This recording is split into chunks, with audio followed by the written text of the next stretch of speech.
사도 신경으로 신앙 고백 드림으로 새벽 예배 시작합니다.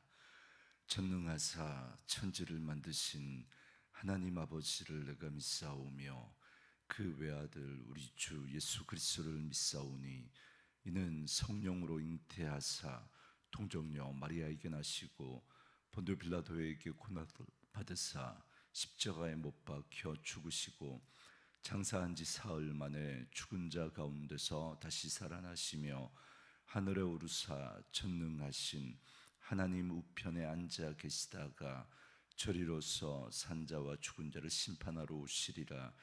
성령을 믿사오며 거룩한 공회와 성도가 서로 교통하는 것과 죄를 사하여 주시는 것과 몸이 다시 사는 것과 영원히 사는 것을 믿사옵나이다. 아멘. 이 아침에 우리에게 주시는 하나님의 말씀은 고린도전서 16장 13절에서 마지막 24절 말씀까지, 고린도전서 16장 13절에서 24절 말씀까지 말씀 찾으셨으면 한 목소리로 같이 읽습니다.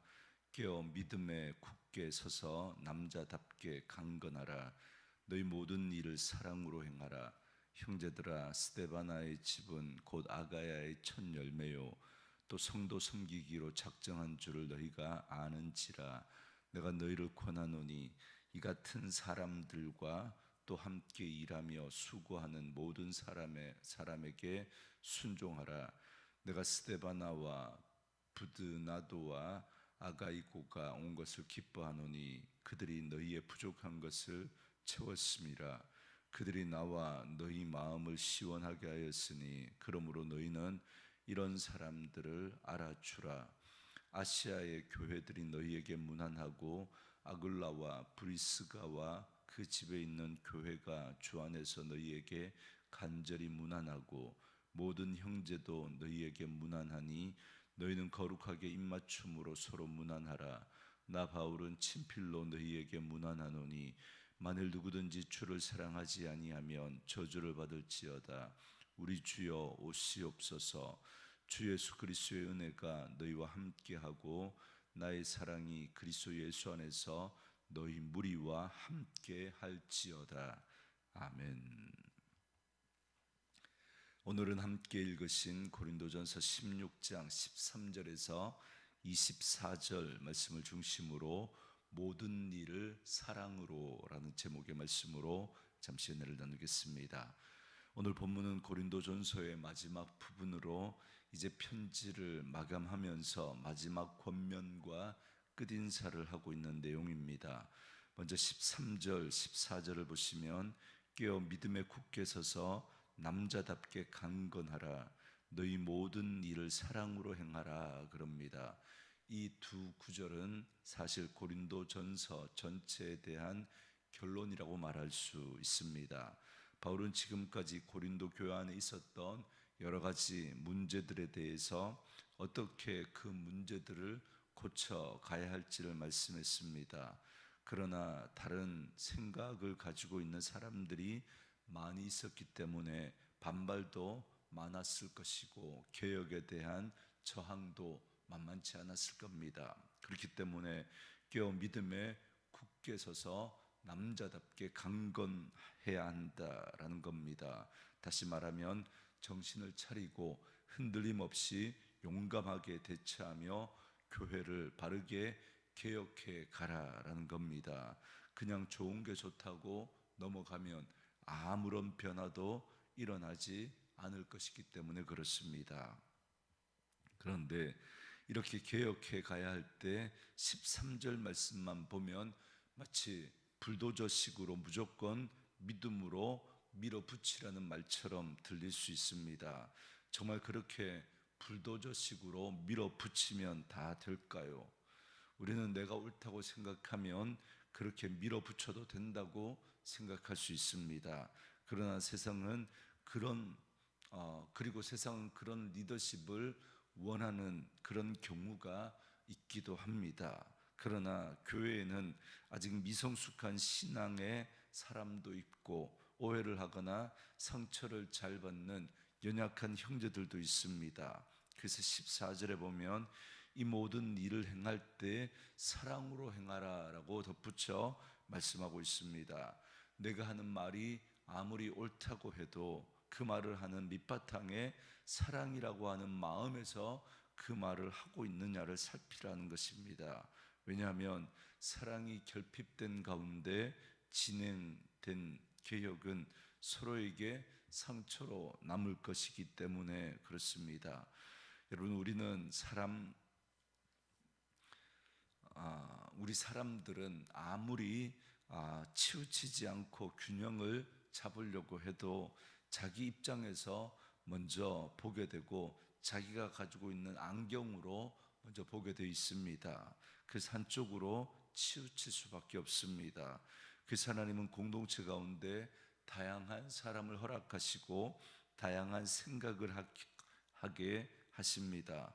그렇기 때문에 우리가 옳고 그름에 대해서, 진리에 대해서만큼은 우리가 하나님의 말씀이라고 하는 분명한 기준을 가지고 지켜내야 하지만, 그러나 진리가 아닌 것에 대해서는 우리가 다양한 사람들의 생각과 의견을 존중할 수 있어야 합니다. 그리고 그러한 생각들을 조율해 가는 과정들을 통해서 하나님은 우리들의 연약함과 부족함을 깨닫게 하시고 우리를 서로 성숙해 가게 하십니다. 불도저식으로 밀어붙이면 남자답게 보일 수 있고 뭔가 일이 되는 것처럼 느껴질 수 있습니다. 그러나 세심하게 사람들을 배려하고 사랑으로 하는 마음이 결여되는 그런 경우들이 있습니다. 그래서 어떤 행사를 맡아서 추진력 있게 그 일을 처리해내서 행사를 잘 마쳤는지는 모르지만 함께 일한 사람들에게 깊은 상처가 남을 수도 있다라는 사실을 우리는 조심해야 합니다. 그래서 오늘 말씀해 보면 13절에서 남자답게 강건하라 라고 말한 다음에 14절에서 모든 일을 사랑으로 행하라고 덧붙여 말씀하고 있는 겁니다. 그러니까 남자다운 강건함에 여성다운 사랑을 더하라는 것입니다. 어떻게 보면 전혀 어울리는 것 같지 않지만 힘과 따뜻함이 함께 있을 때 진정한 영향력이 나타날 수 있다는 겁니다. 저는 우리 온누리 교회가 그런 교회가 되었으면 좋겠습니다. 하나님의 교회를 무너뜨리려고 하는 사단의 세력에 대해서는 끼어 믿음에 굳게 서서 남자답게 강건한 교회이기를 원합니다. 여러분, 끼어 있어야 합니다. 마지막 때가 되면 될수록 거짓 선지자들과 거짓 복음과 거짓 교리들이 판을 칠 것입니다. 가짜가 진짜처럼 행세하면서 교회와 성도들을 혼란하게 할 것입니다. 그러므로 깨어 분별하셔야 합니다. 세상의 가치와 세상의 가르침과 세상의 방법과 패턴들이 교회 안에 들어오지 못하도록 깨어 믿음으로 굳게 서서 남자답게 강건하게 막아내셔야 합니다. 그러나 일을 행할 때는 사랑으로 하셔야 합니다. 일이 되게 하려고 교회가 사랑으로 하나 되는 일을 깨어버리면 안 됩니다. 일 때문에 서로에게 등 돌리는 일들이 생기면 안 됩니다. 일은 하나님이 하십니다. 우리가 해야 할 일은 서로 사랑하고 성령의 하나 되게 하신 것을 힘써 지켜가는 것입니다. 저는 우리 온누리 교회가 그렇게 모든 일을 사랑으로 하시는 분들이 될 수 있기를 바랍니다. 그리고 다음으로 15절부터 18절까지 말씀에서 스데바나 집에 대한 소개를 하고 있습니다. 먼저 15절에 보면 형제들아 스데바나의 집은 곧 아가야의 첫 열매요 또 성도 섬기기로 작정한 줄을 너희가 아는지라 내가 너희를 권하노니 그럽니다. 스데바나의 집이란 스데바나의 가족과 그에 속한 노예들까지 포함한 그 집에 속한 모든 사람들을 말하는 것입니다. 그 스데바나의 집이 아가야라고 하는 지역의 첫 열매라고 소개합니다. 아가야란 고린도와 아테네를 포함한 오늘날 그리스 남부에 해당하는 지역입니다. 그러니까 스데바나의 집 식구들은 아가야 지방에서 맨 처음 복음을 받아들이고 예수를 믿게 된 자들이라는 말입니다. 그리고 스데바나의 집은 성도 섬기기로 작정한 줄을 너희가 아는지라라고 이렇게 소개하고 있습니다. 그러니까 스데바나에 온 식구들이 물질과 몸으로 성도들을 헌신적으로 섬겼던 사실을 고린도 교인들이라면 누구나 다 잘 아는 사실이다라고 소개하고 있습니다. 그렇기 때문에 16절에서 바울은 이런 스데바나의 집 식구들과 그 스데바나 집 사람들처럼 교회를 섬기고 봉사하는 사람들에게 순종하라고 권면합니다.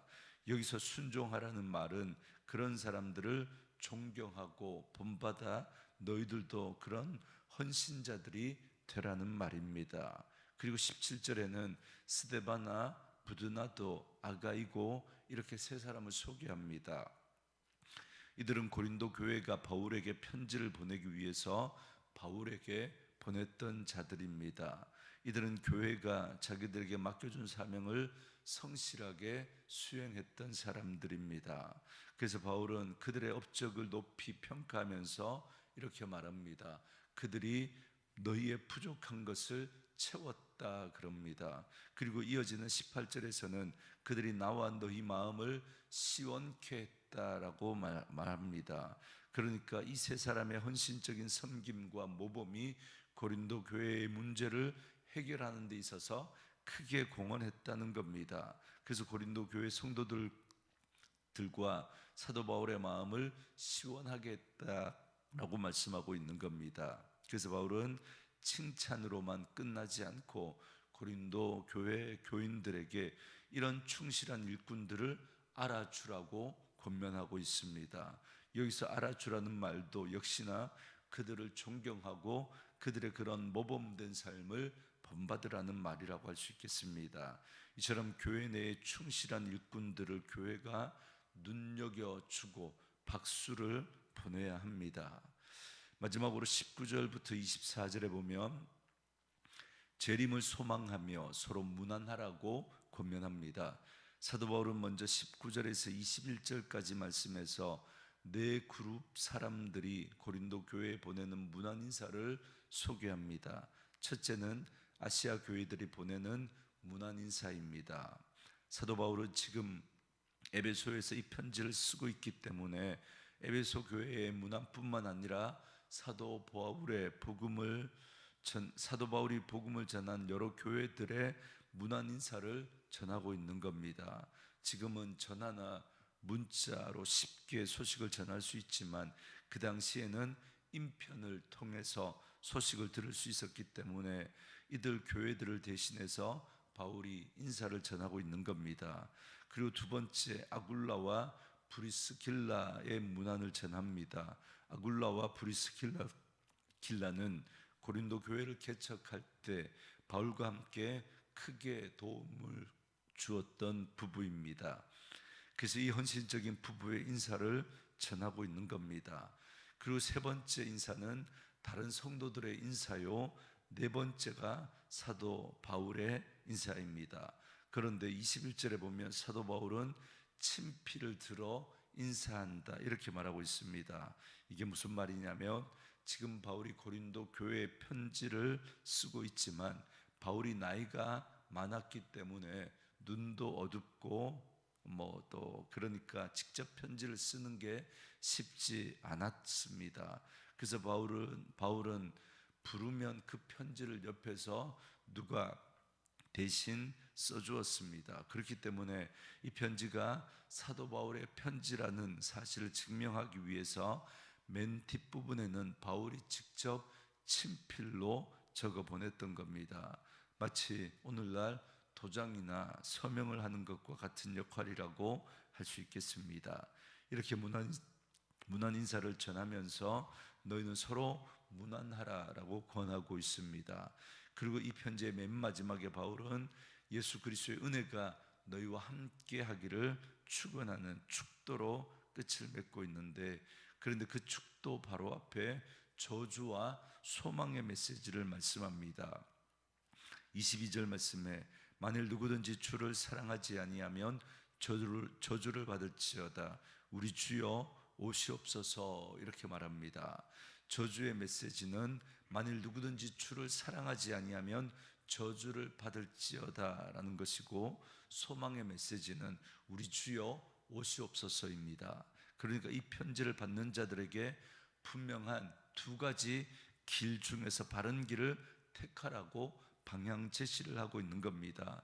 그래서 결국 이 말은 주를 사랑하는 자가 되라는 말이고, 동시에 주를 사랑하는 자는 주의 재림을 기다리며 늘 깨어있는 삶을 살아야 한다라는 말입니다. 그래서 바울은 고린도전서의 긴 가르침을 마치면서 우리에게 이렇게 권면합니다.